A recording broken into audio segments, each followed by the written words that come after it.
जमी ये आसमां, हाँ ये जमी ये आसमां, हमारा कल हमारा आज, हमारा कल हमारा आज, बुलंद भारत की बुलंद तस्वीर, हमारा बजाज हमारा बजाज, बुलंद भारत की बुलंद तस्वीर, हमारा बजाज हमारा बजाज। कालीचरण स्वीट्स की ओर से आप सभी का हार्दिक स्वागत। आगामी छठ पूजा व गंगा स्नान की ढेर सारी शुभकामनाएं। शादी विवाह के आगामी मौसम में कालीचरण स्वीट्स आपके लिए लाए हैं मेहमानों को दी जाने वाली स्वादिष्ट भाजी, वो भी एक से एक शानदार फैंसी पैक में। अगर आपके यहाँ भी कोई ऐसा अवसर है तो आज ही अपने मेहमानों की भाजी का ऑर्डर बुक कराएं। हमारा पता है कालीचरण स्वीट्स, निकट लल्ला बाबू चौराहा, KP रोड, बुलंदशहर। राजे महाराजे जैसी शान वाले डबल बेड शानदार डिजाइन के साथ, मखमली सोफे, डिजाइन इन कबर्ड, सेंटर टेबल आदि की शानदार वैरायटी। दाम किफायती, मटेरियल दमदार। महाराजा शोरूम, कामना ज्वेलर्स के सामने, राजे बाबू रोड, बुलंदशहर। हमारे यहाँ बजाज फाइनेंस द्वारा EMI की सुविधा भी उपलब्ध है। के लिए नए युग का आरंभ मोदी जी के रूप में एक देवदूत आया है, एक देवदूत आया है। जोरदार तालियों के बीच स्वागत करेंगे सम्माननीय प्रधानमंत्री नरेंद्र जी मोदी जी का। भारत माता की जय, भारत माता की जय। विचारामृत हृदयाच्या कप्प्यापर्यंत गेलं पाहिजे।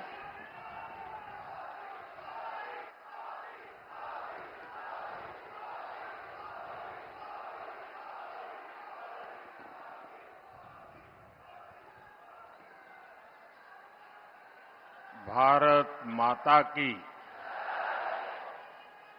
भारत माता की। माता एकवेरा देवी आणि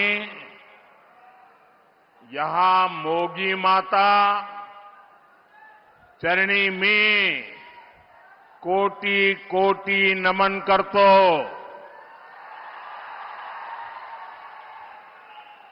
धुळ्यातील सर्वांना राम राम।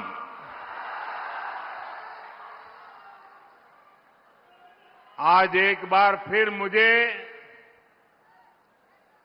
भगवान खंडोबा का आशीर्वाद लेने का सौभाग्य मिल रहा है। धुळे की ये धरती और महाराष्ट्र से मेरा अपनापन आप सब भली भांति जानते हैं। महाराष्ट्र से मैंने जब भी कुछ मांगा है, महाराष्ट्र के लोगों ने दिल खोलकर मुझे अपना आशीर्वाद दिया है।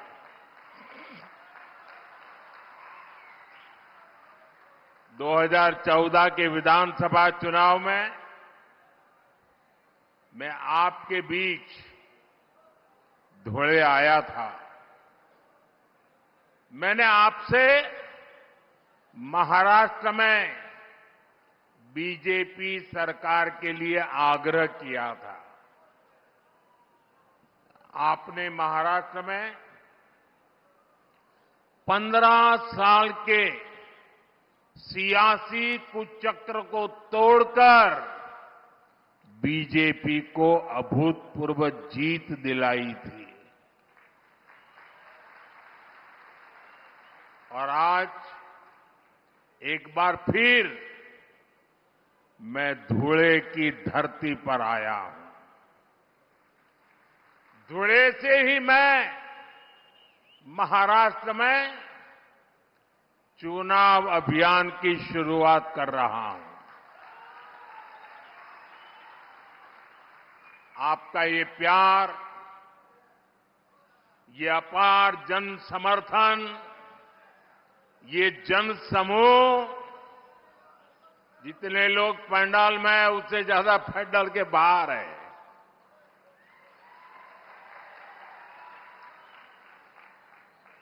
उधर तो उनको पर्दे भी खोल देने पड़े। ये जनसमूह, ये उत्साह, ये उमंग वाकई अभिभूत कर देता है। हम सभी को, भाजपा को, महायुति को, महायुति के एक एक उम्मीदवार को आपके आशीर्वाद चाहिए। मैं आपको विश्वास दिलाता हूं, पिछले 2.5 वर्षों में महाराष्ट्र के विकास को जो गति मिली है, उसे रुकने नहीं दिया जाएगा। अगले 5 वर्ष महाराष्ट्र की प्रगति को एक नई ऊंचाई पर ले जाएंगे। महाराष्ट्र को जो सुशासन चाहिए, वो सिर्फ महायुति की सरकार ही दे सकती है। और उधर देखिए, महाअगाड़ी की गाड़ी में वैसे भी ना पहिए हैं, ना ब्रेक है, और ड्राइवर की सीट पर बैठने के लिए भी झगड़ा हो रहा है। और चारों तरफ से भांति भांति के हॉर्न सुनाई दे रहे हैं। साथियों, राजनीति में आने पर हर किसी का अपना एक लक्ष्य होता है। हम जैसे लोग जनता को ईश्वर का रूप मानते हैं, जनता की सेवा के लिए राजनीति में आए हैं। वही कुछ लोगों की राजनीति का आधार है लोगों को लूटना। जब लोगों को लूटने की नीयत वाले महाअगाड़ी जैसे लोग सरकार में आ जाते हैं, तो वो विकास ठप कर देते हैं। हर योजना में भ्रष्टाचार करते हैं। आपने महाअगाड़ी वालों के धोखे से बनी सरकार के 2.5 साल देखे हैं। इन लोगों ने पहले सरकार लूटी और फिर महाराष्ट्र के आप लोगों को भी लूटने में वो लग गए थे। इन लोगों ने मेट्रो परियोजनाओं को ठप कर दिया, वाढवण पोर्ट के काम में अड़ंगा लगा दिया, समृद्धि महामार्ग बनने में रुकावटें पैदा की। अगाड़ी वालों ने हर उस योजना पर रोक लगा दी जिसे महाराष्ट्र के लोगों का भविष्य निश्चित उज्जवल होने वाला था। साथियों, ये हालत तब बदले जब आपके आशीर्वाद से यहां महायुति की सरकार बनी। महायुति के 2.5 वर्षों में महाराष्ट्र ने विकास के नए रिकॉर्ड बनाए। शिंदे जी की कमान में 2.5 वर्षों में महाराष्ट्र को उसका गौरव वापस मिला है, विकास का भरोसा वापस मिला है। और इसलिए मैं महाराष्ट्र के मतदाताओं से आग्रहपूर्वक कहूंगा, आप सबको याद रखना है, भाजपा महायुती आहे तर गती आहे. महाराष्ट्राची प्रगती आहे. साथियों, मैं आज महायुति को बहुत बहुत बधाई देना चाहता हूं.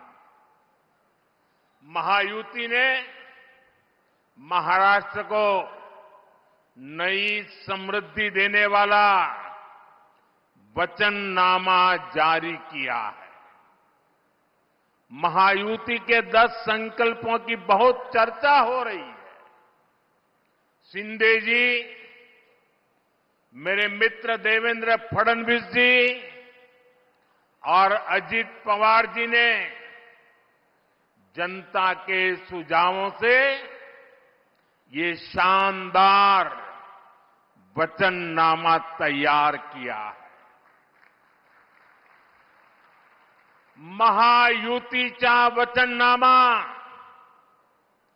विकासाची वाढेल गती, महाराष्ट्राची होणार हमखास प्रगती.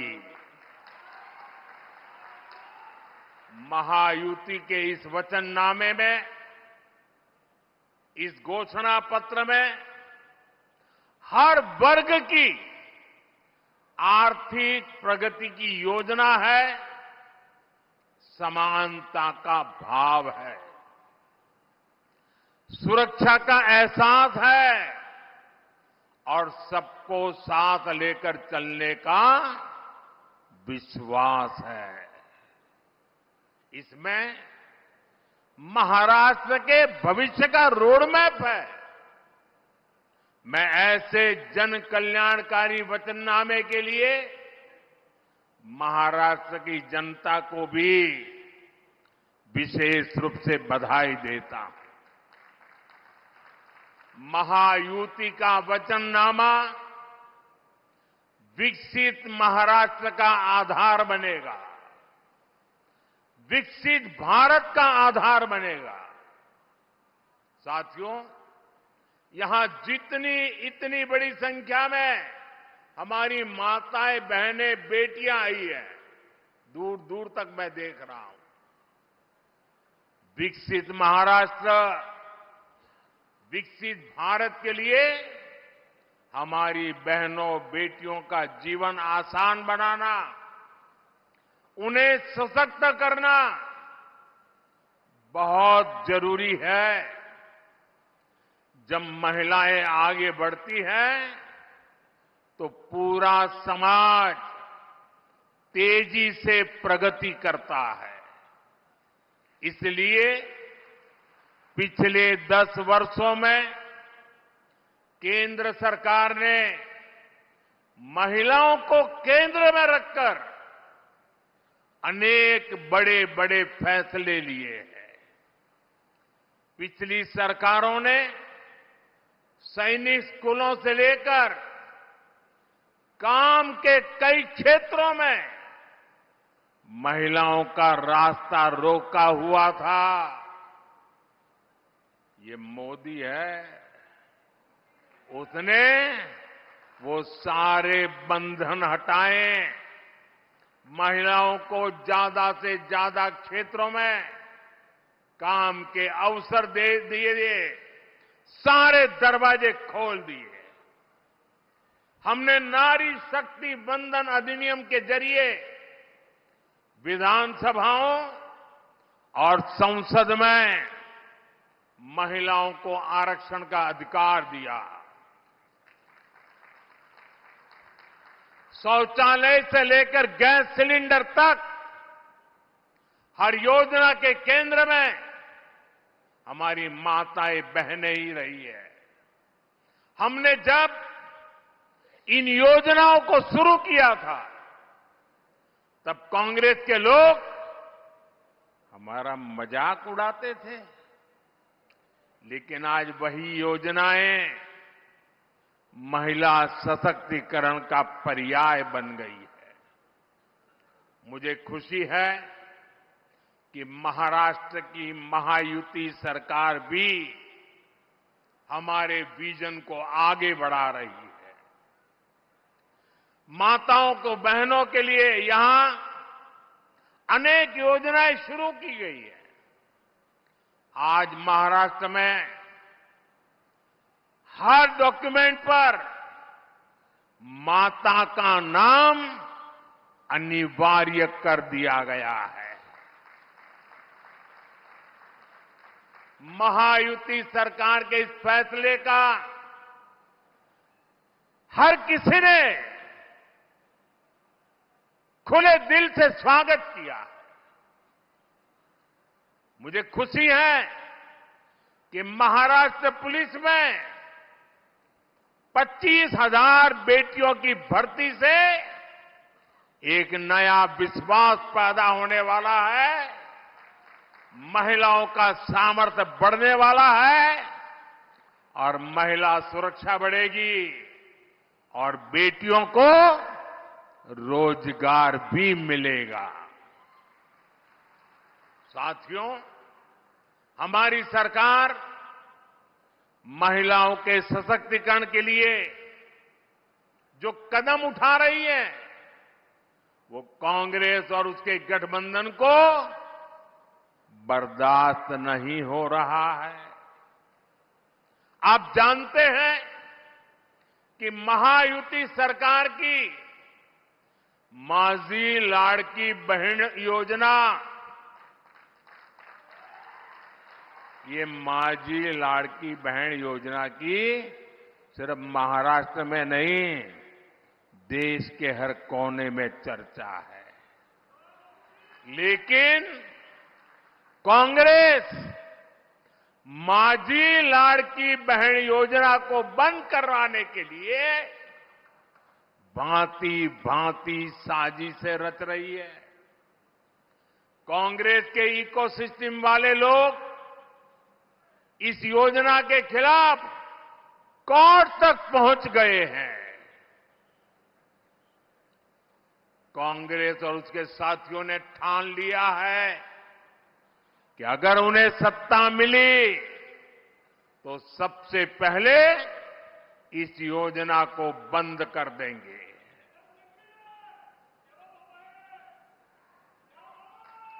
मैं जरा आपसे पूछना चाहता हूं, क्या महिलाओं के लिए ये योजना चलनी चाहिए कि नहीं चलनी चाहिए? महिलाओं को लाभ मिलना चाहिए कि नहीं मिलना चाहिए? महिलाओं को आगे बढ़ाने की योजनाएं चलनी चाहिए कि नहीं चलनी चाहिए? और इसलिए महाराष्ट्र के हर महिला को इन अगाड़ी वालों से सतर्क रहना है। ये लोग कभी नारी शक्ति को सशक्त होते नहीं देख सकते। पूरा महाराष्ट्र देख रहा है कांग्रेस और अगाड़ी वाले लोग अब महिलाओं को किस तरह गाली देने पर उतर आए हैं। कैसी कैसी अभद्र भाषा, कैसे कैसे कमेंट, महिलाओं को नीचा दिखाने की कोशिश। महाराष्ट्र की कोई माता बहन कभी भी अगाड़ी वालों के इस कृत्य को माफ नहीं कर सकती। साथियों, भाषा भी और मातृभाषा तो एक तरह से हमारी मां होती है। मुझे गर्व है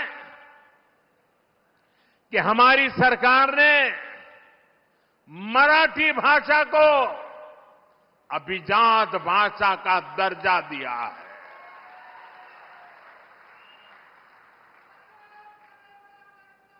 इस फैसले के बाद मुझे देश और दुनिया भर के मराठी भाषी लोगों के संदेश मिल रहे हैं।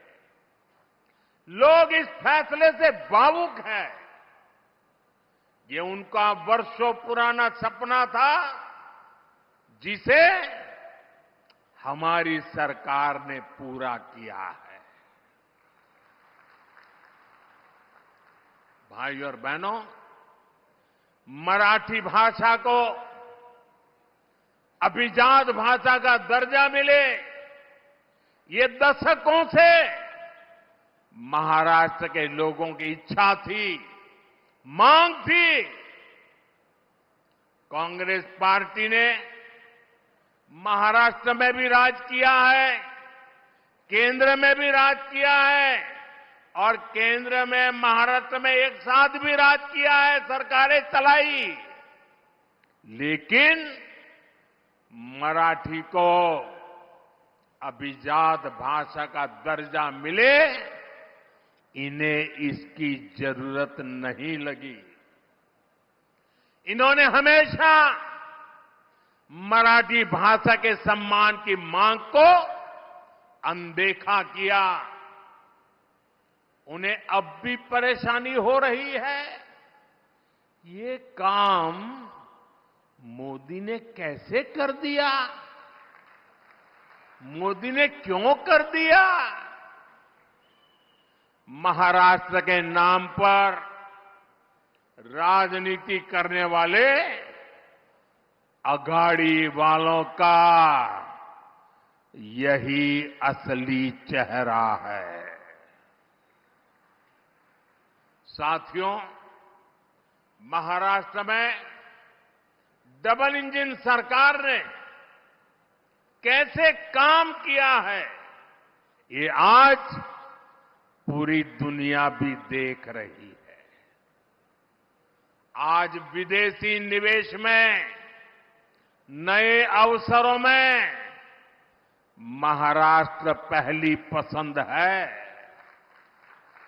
लगातार 2 साल तक महाराष्ट्र विदेशी निवेश में नंबर 1 रहा है। इस साल के पहले 3 महीने में 50% से ज्यादा, 50% से ज्यादा विदेशी निवेश अकेले मेरे महाराष्ट्र में आया है। महाराष्ट्र को सभी निवेश परियोजनाओं में प्राथमिकता दी जा रही है। इलेक्ट्रॉनिक वाहन परियोजना,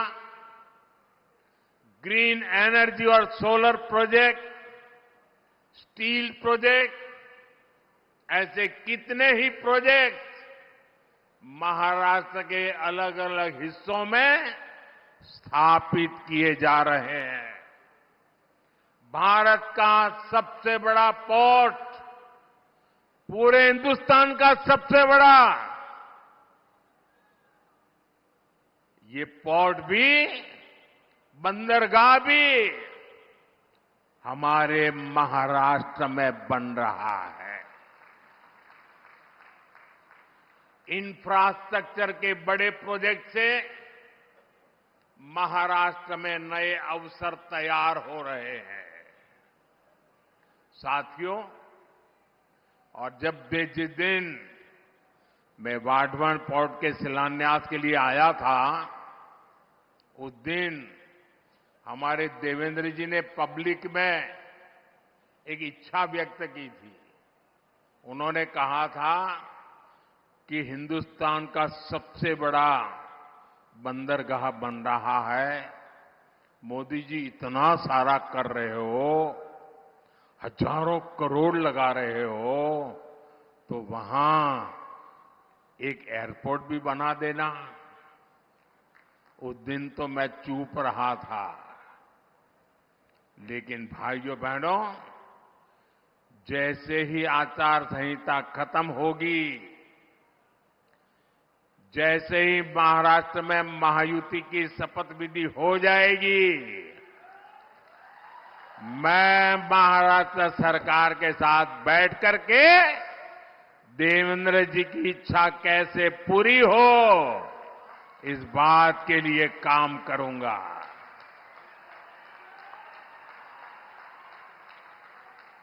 साथियों, हमारा ये धुले का क्षेत्र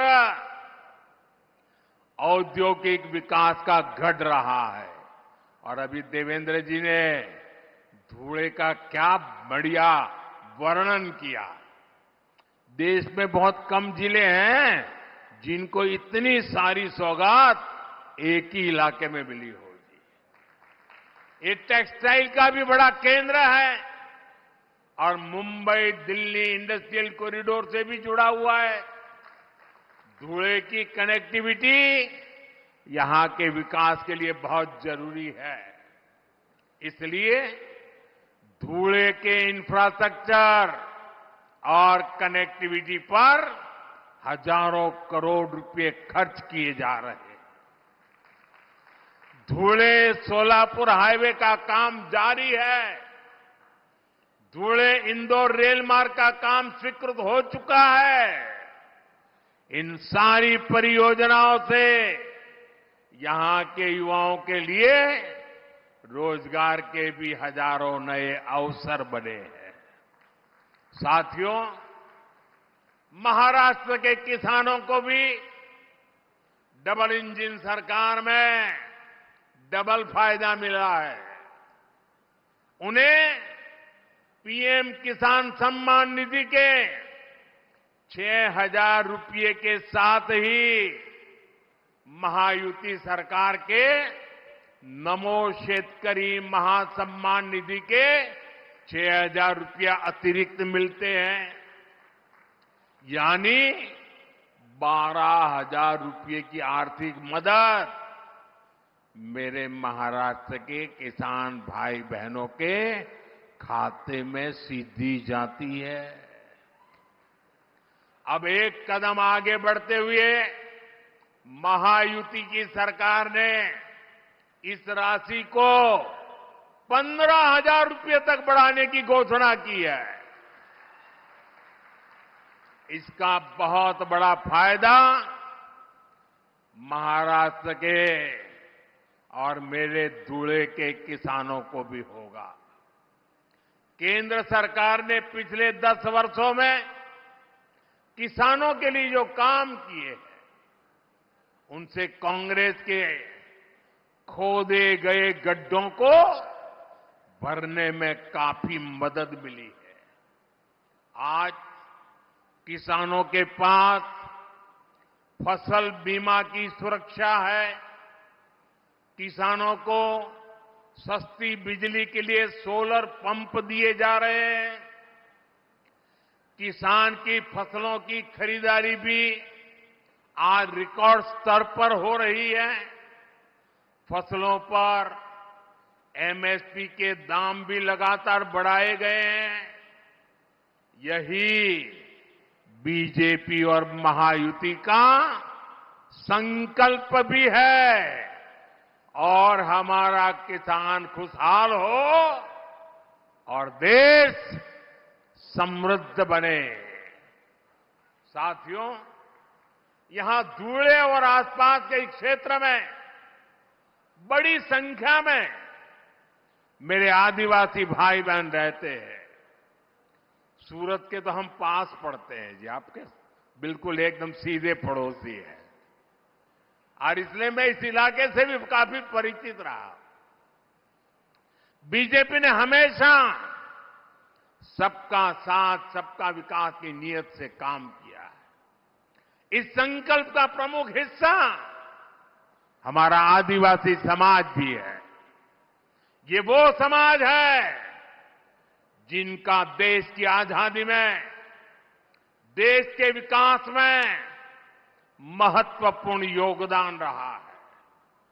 लेकिन कांग्रेस और उसके साथियों ने कभी आदिवासी गौरव, आदिवासी स्वाभिमान पर ध्यान नहीं दिया।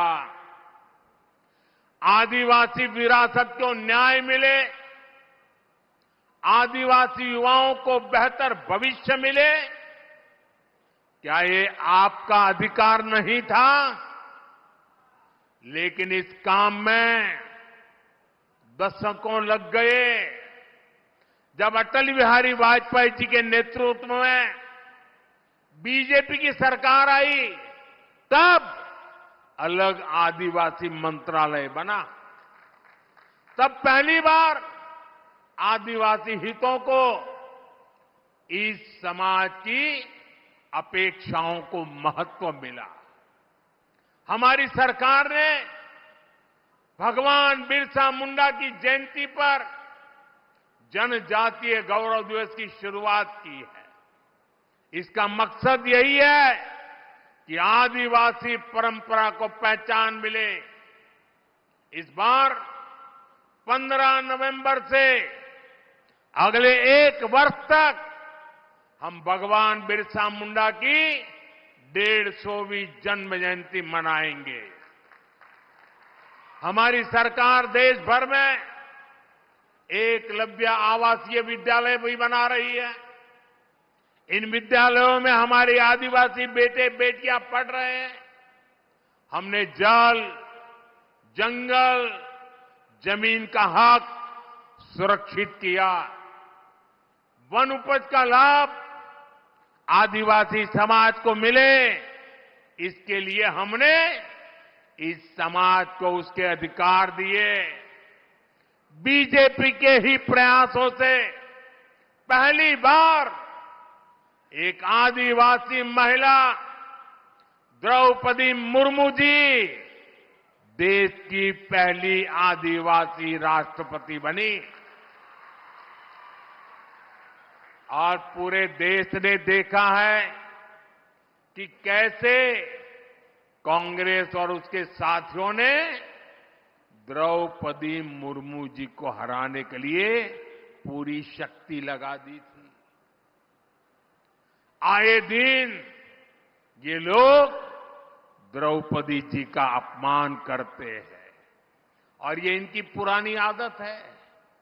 बाबा साहब आंबेडकर को हराने के लिए नेहरू समेत ने ताकत लगा दी थी। आज से 25-30 साल पहले बाबा साहब आंबेडकर को नीचा दिखाना ये कांग्रेस का रोज का काम था और वैसा ही उन्होंने द्रौपदी मुर्मू जी के साथ किया। साथियों, आज मैं आपको और पूरे देश को कांग्रेस और उसके साथियों की एक बहुत खतरनाक साजिश से आगाह करने के लिए आया हूं और इस आदिवासी क्षेत्र में आया हूं तब मेरा ये दर्द कर्तव्य बनता है। इस खतरनाक खेल से मैं महाराष्ट्र को, देश को, मेरे आदिवासी भाई बहनों को सजग करूं।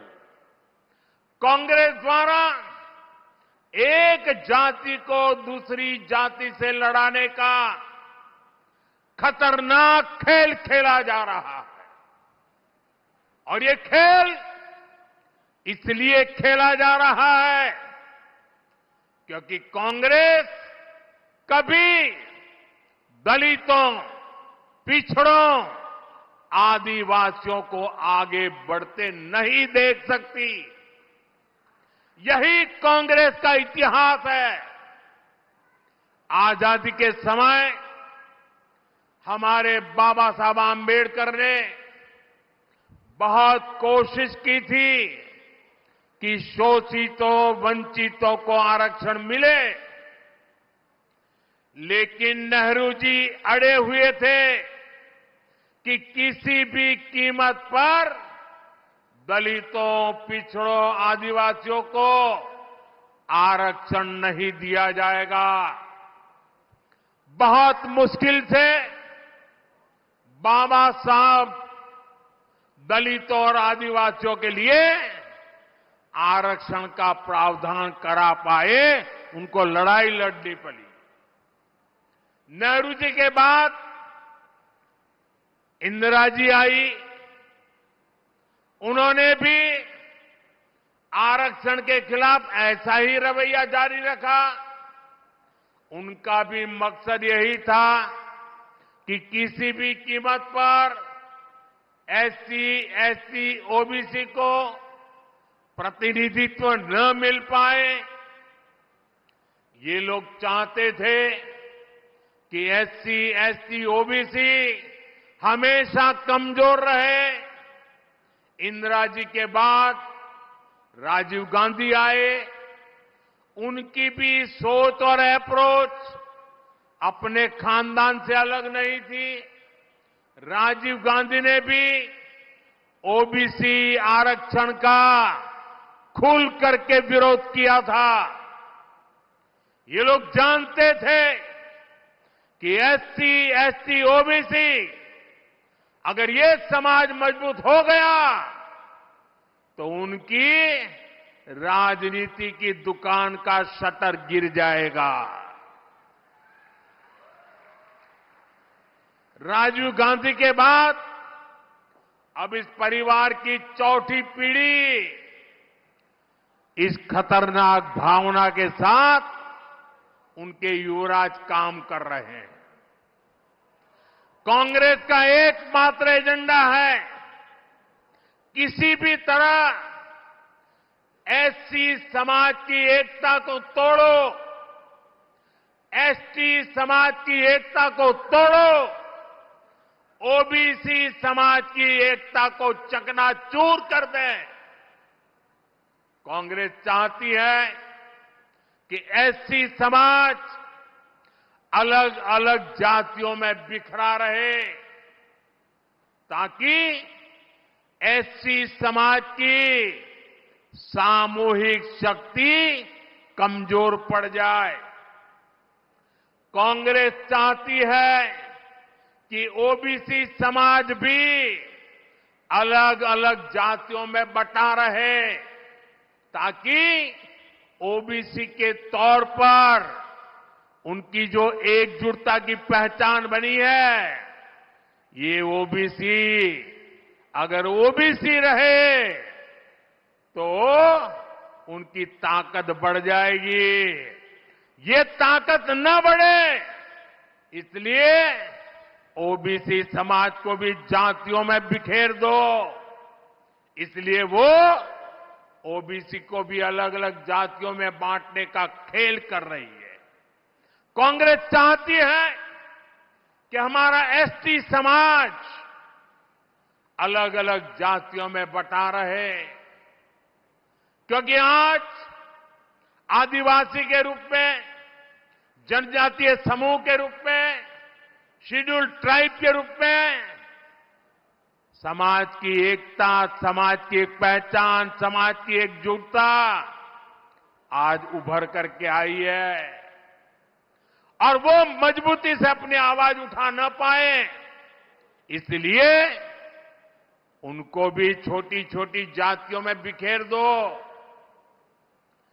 यहां धुले के इस क्षेत्र में हमारे भील गरासिया, कोकना, कोकनी, कोली महादेव, डोंगर कोली, वारली, ठाकर, कोली ठोर, टोकरे कोली, गमीत, गमता, गवीत, पारगी, कटकरी, धानका, तड़वी, तैतरिया, ऐसी आदिवासी जातियां रहती है। कांग्रेस भीलों को कोकना से लड़ाना चाहती है, कांग्रेस भील गरासिया को कोकनी से लड़ाना चाहती है, कांग्रेस कोली महादेव आदिवासी जाति को डोंगर कोली से लड़ाना चाहती है, कांग्रेस वारली आदिवासी जनजाति को ठाकर आदिवासी जनजाति से लड़ाना चाहती है, कांग्रेस कोली ढोर को टोकरे कोली से लड़ाना चाहती है, कांग्रेस गमीत को गमता से लड़ाना चाहती है, कांग्रेस गवित को पारधी से लड़ाना चाहती है, कांग्रेस कटकरी को धानका से और तड़वी को तैतरिया से लड़ाना चाहती है। साथियों, आदिवासी की पहचान, जनजातीय समाज की पहचान, शेड्यूल्ड ट्राइब की एकता, इसको तोड़ने में कांग्रेस लगी हुई है। आदिवासी जातियों की एकजुटता कांग्रेस को फूटी आंख नहीं सुहाती। कांग्रेस का एजेंडा है कि देश भर की आदिवासी जातियां आपस में लड़ती रहे, उनकी सामूहिक आदिवासी ताकत खत्म हो जाए। कांग्रेस ने जब धर्म के नाम पर ऐसे ही साजिशें रची थी तो देश का बंटवारा हो गया था। अब कांग्रेस एससी, एसटी, ओबीसी समाज की एक जाति को दूसरे के खिलाफ खड़ा कर रही है। भारत के खिलाफ इससे बड़ी साजिश कोई और नहीं हो सकती। आप मुझे बताइए, आदिवासी जब एकजुट रहेगा तो उसकी ताकत बढ़ेगी कि नहीं बढ़ेगी? ताकत बढ़ेगी कि नहीं बढ़ेगी? अलग अलग जातियों में टूटने से आप सोचिए कमजोर हो जाएंगे कि नहीं हो जाएंगे। इसलिए मैं कहता हूं, एक है तो सेफ है, एक है तो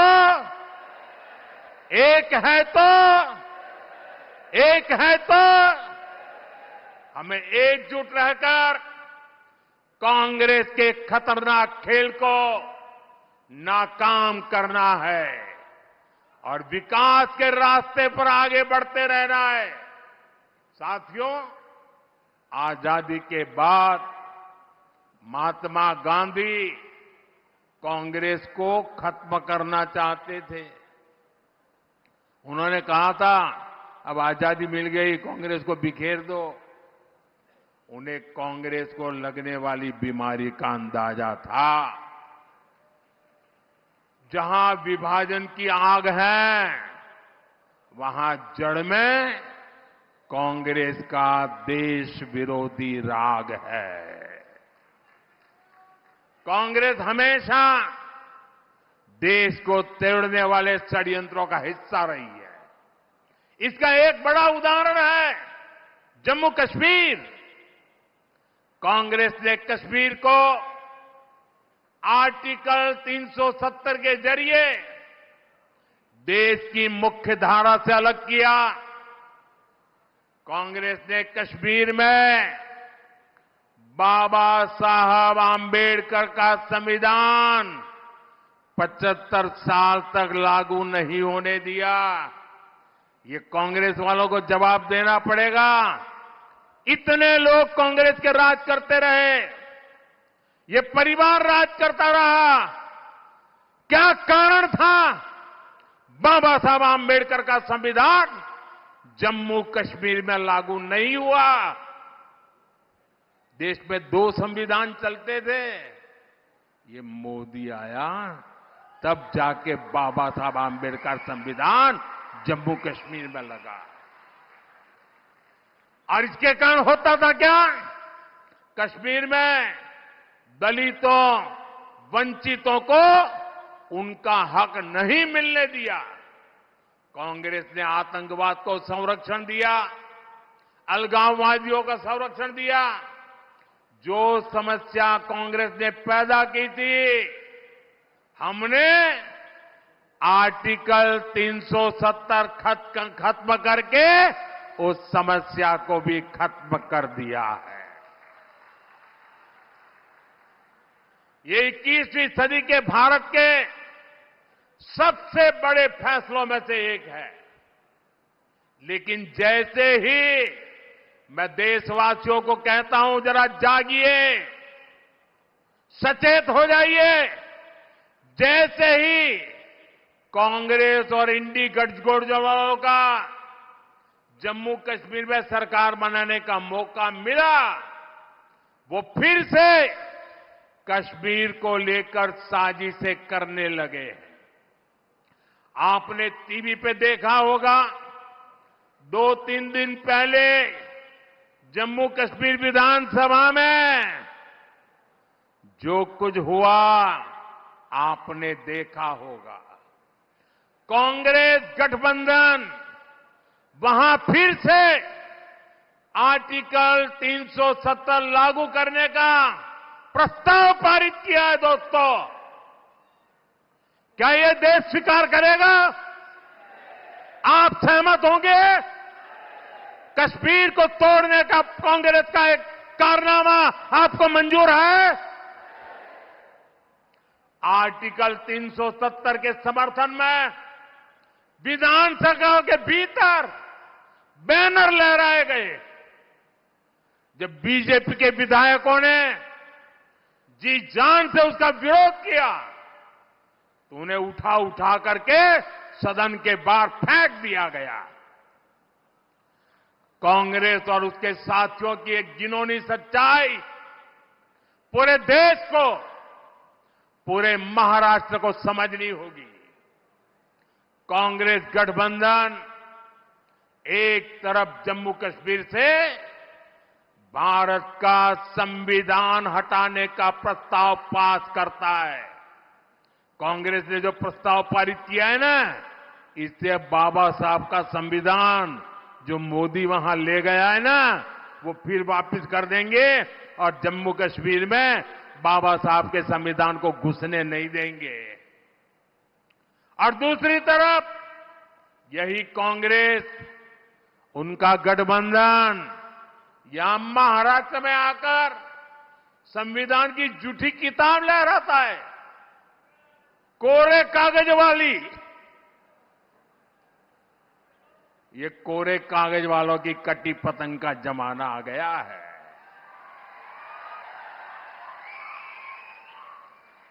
कांग्रेस गठबंधन एक तरफ जम्मू कश्मीर में दलितों को मिला अधिकार छीनने का प्रस्ताव पास करता है, वहीं दूसरी तरफ महाराष्ट्र में दलितों के अधिकार के नाम पर झूठ फैलाना, गुमराह करना, उनको भड़काने का काम कर रही है। कांग्रेस गठबंधन एक तरफ कश्मीर में आदिवासियों के अधिकार छीनने का ऐलान करता है, वहीं दूसरी तरफ महाराष्ट्र में आकर ये लोग आदिवासियों की आंख में धूल झोंकने का पाप कर रहे हैं, अधिकारों के झूठे नारे लगा रहे हैं। आजादी के 75 साल बाद जम्मू कश्मीर में बाबा साहब का संविधान लागू हुआ है, लेकिन ये कांग्रेस और उसके साथियों को ये बर्दाश्त नहीं हो रहा है। मैं कांग्रेस और यहां अगाड़ी वाले लोगों से कहना चाहता हूं, पाकिस्तान के एजेंडे को देश में बढ़ावा देने की कोशिश मत करो। कश्मीर को लेकर अलगाववादियों की भाषा मत बोलो। याद रखो, तुम्हारे ये मंसूबे कामयाब नहीं होंगे। और जब तक मोदी पर जनता जनार्दन का आशीर्वाद है, कांग्रेस वाले तुम कश्मीर में कुछ नहीं कर पाओगे। कश्मीर में अब केवल और केवल बाबा साहब आंबेडकर का संविधान ही चलेगा। ये मोदी का फैसला है। दुनिया की कोई ताकत अब कश्मीर में आर्टिकल 370 की वापसी नहीं करा सकती। साथियों, महाराष्ट्र आर्थिक प्रगति के रास्ते पर तेजी से आगे बढ़ रहा है। महायुति की सरकार हर वर्ग के विकास को लेकर प्रतिबद्ध है। आज प्रदेश में इंफ्रास्ट्रक्चर के जो काम हो रहे हैं, जन कल्याण की जो योजनाएं चल रही है, महिलाओं, युवाओं, आदिवासियों के हित को प्राथमिकता दी जा रही है। उन पर रुकावट नहीं आने देनी है, रोक नहीं होने देनी है, गति को धीमे नहीं होने देना है। इसलिए आप सभी को महायुति के पक्ष में मजबूती से खड़े रहना है।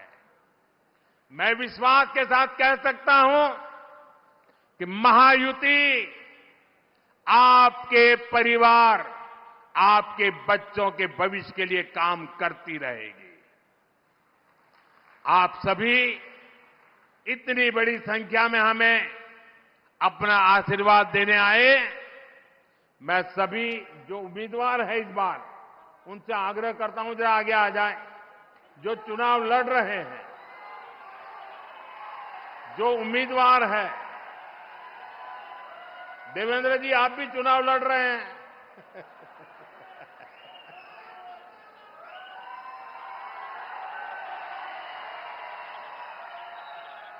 मेरे साथ बोलिए भारत माता की, भारत माता की, भारत माता की। आप लोग जरा वहां रुकिए।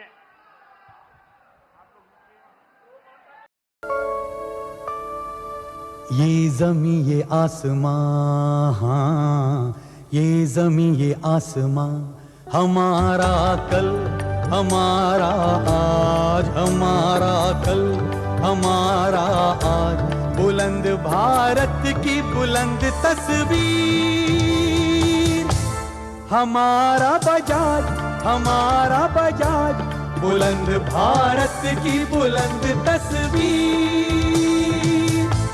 हमारा बजाज, हमारा बजाज। कालीचरण स्वीट्स की ओर से आप सभी का हार्दिक स्वागत। आगामी छठ पूजा व गंगा स्नान की ढेर सारी शुभकामनाएं। शादी विवाह के आगामी मौसम में कालीचरण स्वीट्स आपके लिए लाए हैं मेहमानों को दी जाने वाली स्वादिष्ट भाजी, वो भी एक से एक शानदार फैंसी पैक में। अगर आपके यहाँ भी कोई ऐसा अवसर है तो आज ही अपने मेहमानों की भाजी का ऑर्डर बुक कराएं। हमारा पता है कालीचरण स्वीट्स, निकट लल्ला बाबू चौराहा, KP रोड, बुलंदशहर। राजे महाराजे जैसी शान वाले डबल बेड शानदार डिजाइन के साथ, मखमली सोफे, डिजाइन इन कबर्ड, सेंटर टेबल आदि की शानदार वैरायटी। दाम किफायती, मटेरियल दमदार। महाराजा शोरूम कामना ज्वेलर्स के सामने, राजे बाबू रोड, बुलंदशहर। हमारे यहाँ बजाज फाइनेंस द्वारा EMI की सुविधा भी उपलब्ध है।